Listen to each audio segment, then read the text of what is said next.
All right. Everybody take a seat. I am on a very strict time schedule.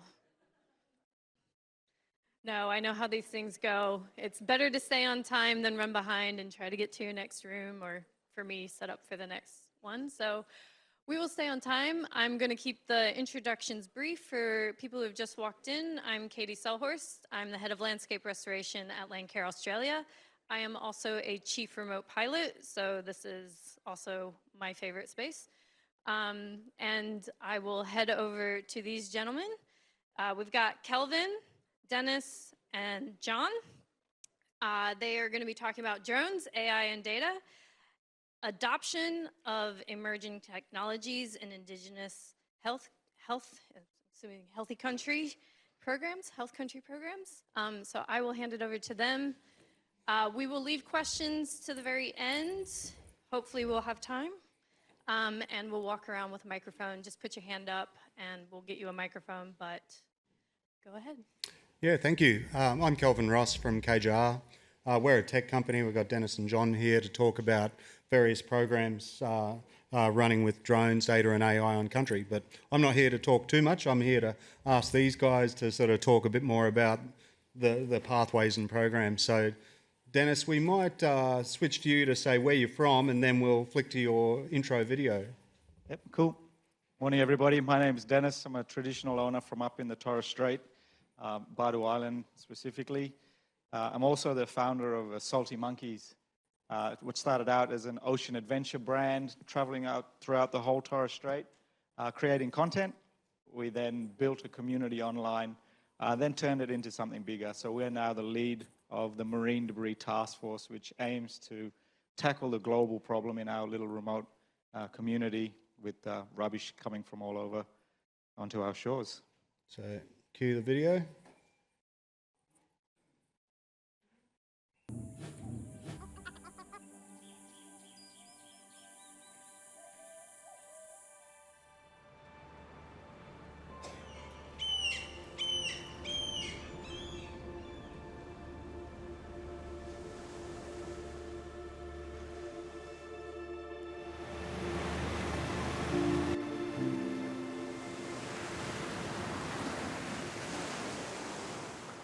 Hi there, it's Dennis from Salty Monkeys. We're on Badu Island, just finished our second Badu Island cleanup at Galbut.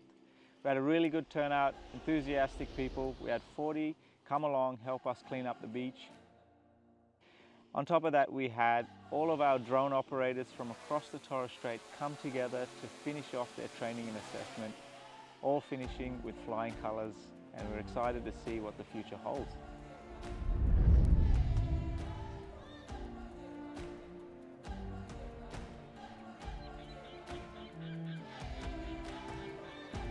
I want to give a big thank you to all of the community that came in, helped us out, clean up this beach. We're not only doing it for this beach and this island, but we're setting an example for the rest of the Torres Strait and everyone else that's getting marine debris on their shores as well. So, eso, and we hope to see more of this in the future.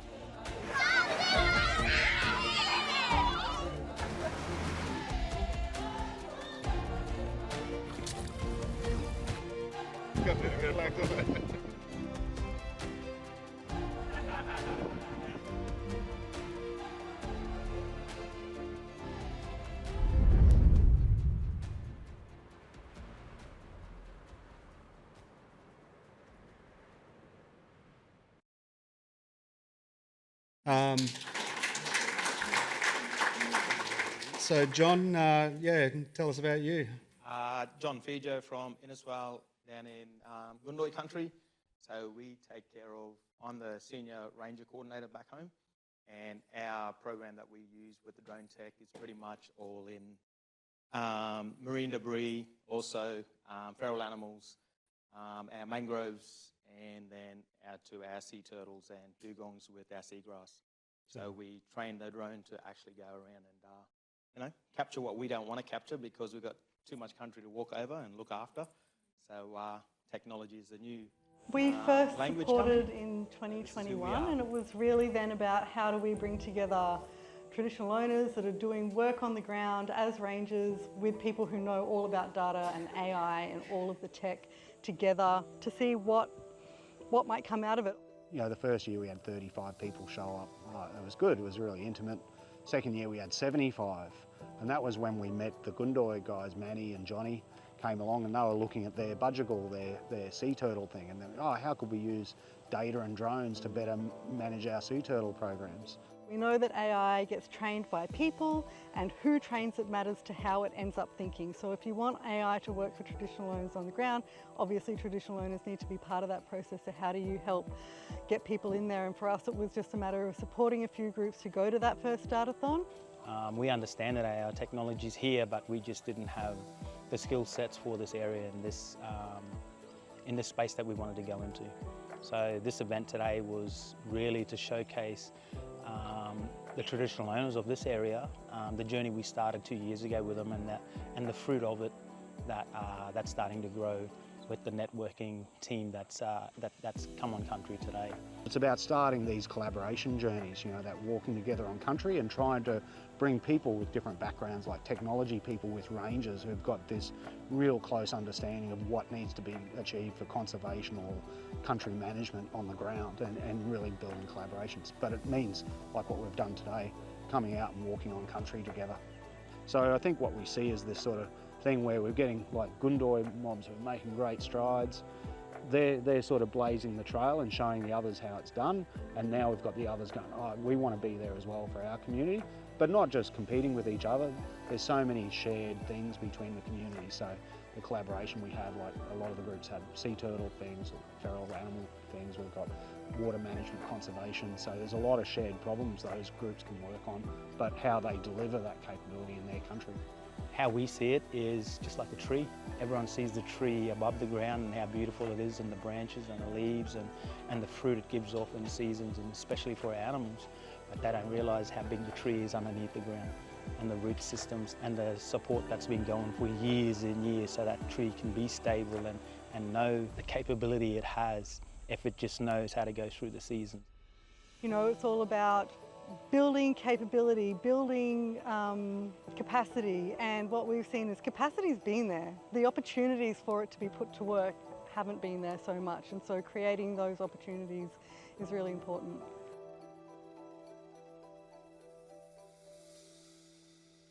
Thanks, John.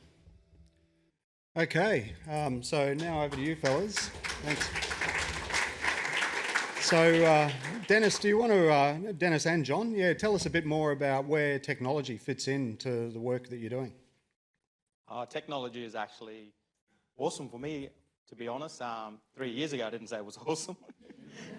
The boss said, you got to go to an innovation tech camp. And I'm like, I didn't even want to go to school, so why would I want to go to an innovation tech camp, especially with nerds? I say that with love. Yeah, from there, just like the video said, it went from looking after our turtles. So we've got a big problem back home where our sea turtles are, you know, the erosion and everything else that's going on with global warming and everything else that's happening out on country. We wanted to know what was going on so that not only we're empowered, but also our future generation. Everybody in this room, no matter who it is, I believe that every single one of you have a tech, a gadget, but so do your children. And we all know what it says, but we don't know what it's saying.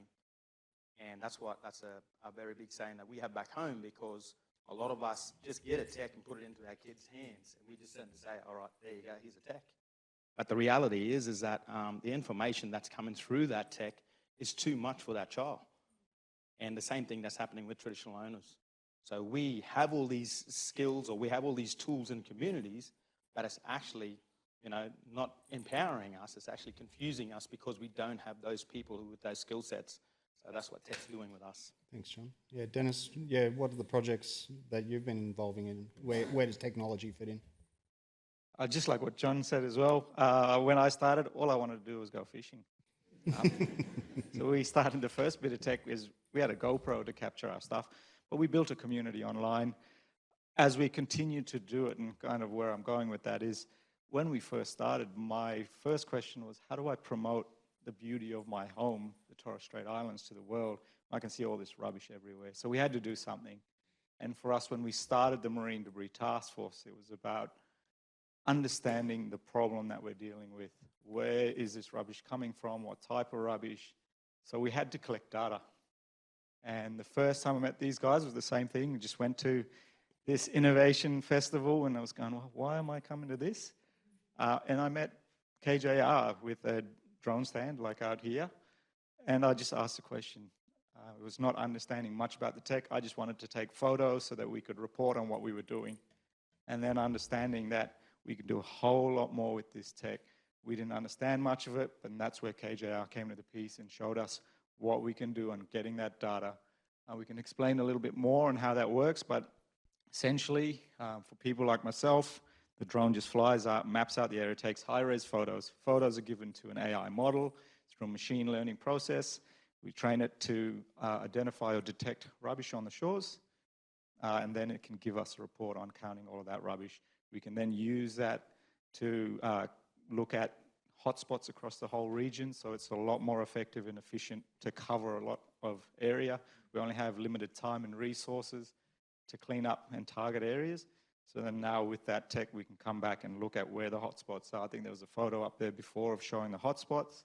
And then it could also validate and show what type of work the efforts of our cleanups as well. So we fly the drones before and after, gives us a report how much was counted before we do the cleanup and then after, and that comes into the report as well for our cleanup. And all of that data then informs us on all of the stuff that we need to do. So targeting cleanups and also looking for some of the innovative solutions that are out there to see which one's best for the Torres Strait region. Yeah, so we might stay on theme there as well, Dennis. So I guess many people would probably have the experience, you've got a drone, it ends up sitting in the cupboard. What's that sort of skills process that you've sort of built within your team? Like, what are some of the success factors there? Well, like I said, it was that partnership of looking at what we can do with it, and then working with KJR to develop the training and the skill sets that we needed to go out and map it. We had the courses like the REPL and all of the drone courses that are out there, and even the CASA accreditation. Then we went back to the community and looked at the locals that are there with us. So we've selected locals from each region that we're doing all of this work and trained them up so that they could be a part of this, because this is their home, and we wanted to make sure that they were able to be trained up and that they can confidently get out there and do the training. So we even developed a little bit of our own training, looking at who needed it and what type of training they needed, and developed something that aligns with also the courses that are available that have to meet CASA regulations, plus what we did. So we went out there and created and developed something so that we can get them out there and doing the work themselves. Yeah, and John, what's unique about you fellas as well is you've got your school and you've got your junior ranger program. So where does technology like drones, data, AI, digital fit into that? Exactly. Well, back home, we do own our own school from prep to grade 10, and we've got 56 hectares of rainforest. So the kids don't just get to do education, but now we've put a tool and a skill set in their hands that applies to their everyday lifestyle as well. So we put hands-on with them, learning from grade 3 all the way through to grade 10. They do all their tech classes with KJR and the team, and myself and the boys. And what's developed out of it is that, parents, we all seem to jump down our kids' throat when they're playing a video game, but you put them on a drone, they make that thing talk. Put me on a drone, I'm asking the thing to do the thing for me. So it's the catch-22, so then it gets them out of the room and working with men and also the elders on the community. Hence why we like to empower our kids with their skill set, not our skill set. Yep. So, was that me or you? No, that was the video. It wasn't supposed to speak. Anyway, yeah. So that's what it's doing. So yeah. Up here you can see, like with the crew, they're doing their work with KJR and the team. Like we don't just have just myself in there. We have our sons. We also have other nieces and nephews that are in there, and also our elders, because we need 3 generations in there. Number 1, the elders, they hold a vision. Number 2, we need both men and women doing it. Why? Because as an Aboriginal, we have cultural boundaries.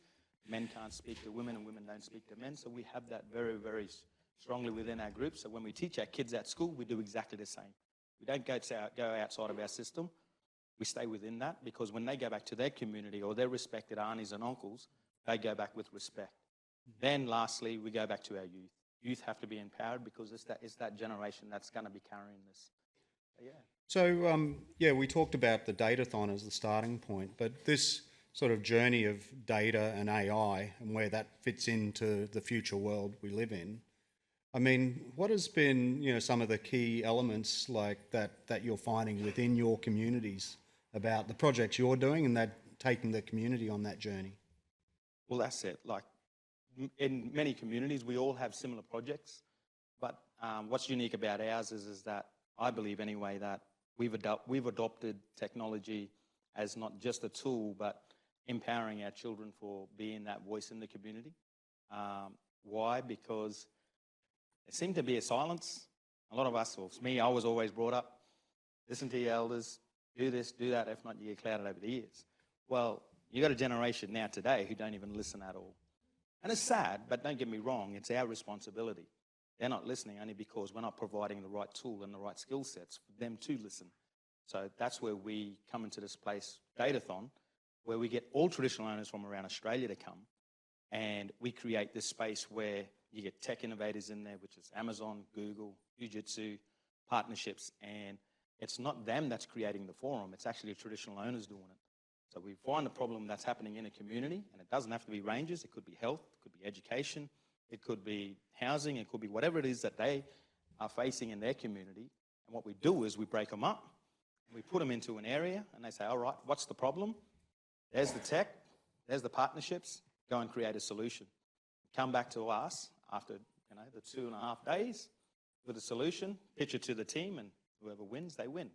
So everybody walks out a winner. On that, Dennis, like that sort of understanding what data is as a power, but also how does the community own the data? What have you found with that sort of journey through Datathon and the projects you're involved? I think going back to that sort of question, the first part was understanding who we're dealing with and building the trust. When we started, there's so much data there sitting at us. So, I mean, when you do a drone survey, taking thousands of photos. And then what do we do with it? Who essentially owns all of that? And going back to working with you guys, it was building that trust, learning, how to process all of that and what value it is, and goes back to the community. And with the community, I'm just a representative of the community, so we were very much having to get, out there into the communities and building their trust as well, to be able to get to some of these places that we're surveying, because it's everybody's land that we're going. In the Torres Strait, there's multiple regions as well, and we're working in all different traditional owner groups, homes. So I think just getting all of that data from different places and then building trust with the community, say, well, we control that data and yep, it's ours. Yeah. Yep, and so at the Datathon, there are companies, tech companies like us, like you said, Amazon and Fujitsu and other tech companies. Also, government come there. But as someone from community, what's that sort of collaboration and relationship you're looking from like tech industry and government? What's your position there? Well, when we get into the Datathon, we've got a lot of on-ground experience and knowledge of the area, but there's a lot of that tech stuff we don't know. And that's the beauty of the Datathon itself, is you're getting everyone from the community to come in and sit in a room with all of the tech experts. And for us, we can sit in a room, they give us a scenario, and we can start to work out these magical solutions and what's out there.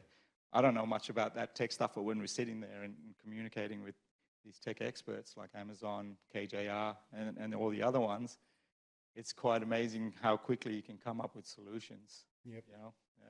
I'm starting to get a bit of a time limit, so we might, again, I haven't been doing my job of scrolling through the cool photos in the background, but we might get to, I asked these fellas what their 3 takeaways they would tell you guys, embarking on projects. So maybe very quickly and hopefully leave a couple of minutes for questions. So Dennis, you're there, your top 3. Or John? Okay. My top 3 is trust. You can't build nothing without trust. Just like KJR and Datathon, they came from the community within, not from outside with a solution. And then culture. Well, culture's everything to us. community, culture, and then country. And business network. We can't do nothing without networking. We've got to realise that we live in a westernised world, so we've got to understand that world, and that world needs to understand our world, so we marry them both together. A community is a big one for me. We're out there working on a huge problem, so we need the community, and not only to come on board and help us with all of this, but just to build that trust, right? So to get there. So when you do have all of the community on board, it makes things so much easier. If I go out to a community and don't even have that trust, it just makes it a hell of a lot harder for me to go in going, hey, can I come back into your backyard and start doing this work to try and, tackle the problem that we're dealing with. And then education training, we've got a lot of great courses out there, but I think understanding, who you're training up and the education around that, if you can understand them well, I think you can start to tailor things to get a far better, outcome. Yeah. Thanks. Yeah, we'll be out at the stand, but hopefully we've got enough time for a couple of questions. We do. We have, all right, I'll just go down the row. Thank you for sharing. They sound like really holistic community projects. You kind of alluded to it. You mentioned sometimes technology is really confusing, and also mentioned having elders involved. There's obviously a lot of cultural governance that comes into using technology, and I just wondered, perhaps from your own experiences, was that something that you started, talking about at the start of the project, of maybe what those cultural protocols were, like men's and women's business, or was it just something that also naturally evolved through the project? That's something that we've seen from education from when we started the school. So there's a thing that we say in the community, especially from the territory, is that a child can only become what they can see. So because they're walking around in a place where they're confused, well, they're only confused because their peers or their mums, dads, auntie and uncles aren't walking in that space. So confusion works both ways. Yes, just wanted to know about the Marine Debris Task Force. So you're finding out what the debris is and where it comes from, and then what do you do about stopping it coming? What's the next move? That's a very big question. I haven't got all day to try and answer that, but that's a question that's getting around globally. We're just one small part, of this, and there is a lot of big movement, around, the world trying to look at how do we stop this at the source. In Australia, we all know that we have quite a good waste management system, but when we're looking at offshore, going to, say, Indonesia, where we're getting a lot of our rubbish from, they're trying to stop that at the source. In the meantime, what we're trying to do with what we're doing is trying to get the data so we can start to find solutions. There are a number of processes and solutions that are available. It's just trying to find out which one is the best investment. For example, pyrolysis, it's basically turning plastics back into fuel, but that only does a certain type of plastic. So is that the best for our investment? The other ones, for example, is injection mold. It's micro sort of factory. And there's a few other things that we're working with universities to look at. How do we kind of manage all of this? And the reason why we're trying to really focus on getting those solutions, which is great, is some of these islands only have about 2 years before we hit landfill capacity. And so the current solution is burning it or burying it. And we know what that's like. And so that's why we're looking at some of those solutions as soon as we can get them happening. I'm going to try to get 2 in. Does he still want to ask a question? No? Okay. Maybe 1. I'll try to get you. Thank you. This is a question for the tech company, KJR. Yep. How are you guys working to protect the ICIP, the Indigenous cultural and intellectual property? Yeah, that's a really important question, and something that's really important in the awareness and literacy work through the Datathon.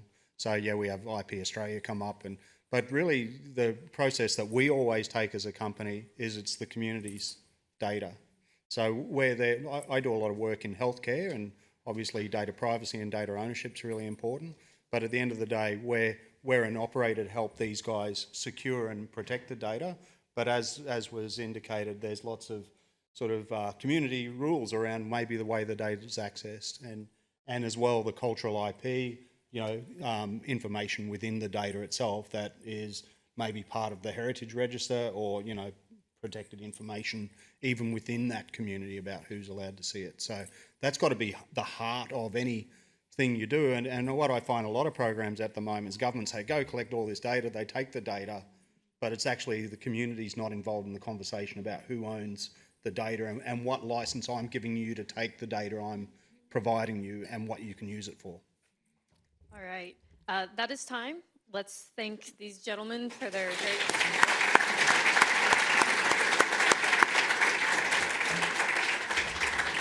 All right, I tried to give you got 4 minutes.